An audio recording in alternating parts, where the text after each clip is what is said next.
The Chevrolet Bel Air is one of the most iconic American automobiles, a name that instantly brings to mind the golden era of classic cars, chrome details, and powerful V8 engines.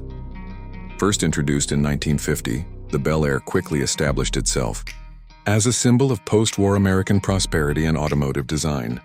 Over the years, the car evolved in both style and performance, leaving a legacy that still influences car enthusiasts and collectors today.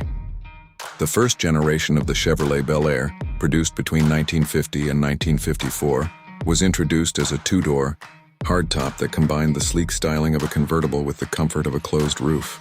The model was built on the Chevrolet Deluxe platform and was targeted at buyers who wanted something sportier and more upscale.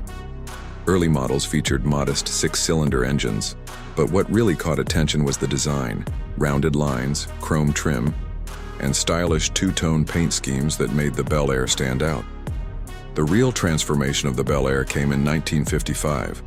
The second-generation Bel Air became one of the most desirable cars in automotive history. The 1955 model introduced the legendary small-block 265 cubic-inch V8 engine, which would go on to become one of the most celebrated engines in automotive history. Alongside the mechanical upgrade, the car's design was completely overhauled, featuring a new, more modern look with flatter surfaces, hooded headlights, and dramatic chrome accents.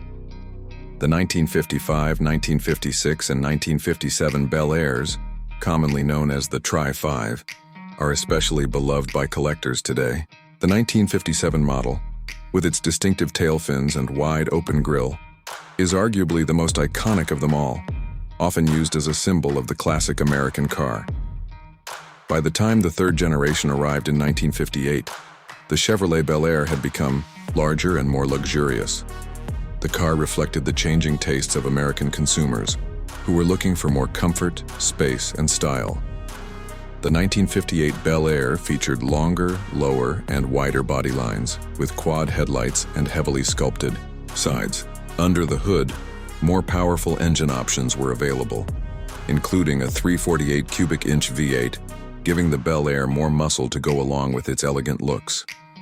As the 1960s arrived, the Bel Air continued to evolve, focusing more on family-oriented features while still offering impressive power.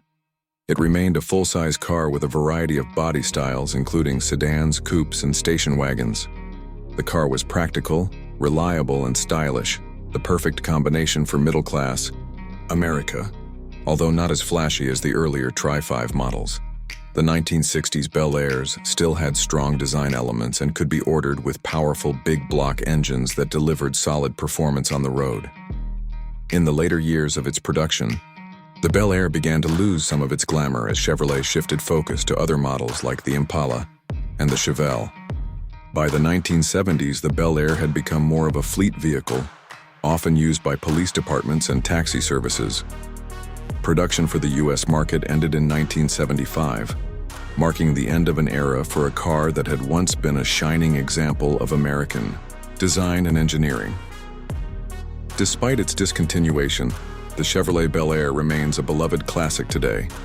Restored models, particularly from the 1955-1957 period, are highly sought after at auctions and car shows. Enthusiasts invest time and effort into bringing these cars back to their former glory, and driving a Bel Air is still considered a special experience.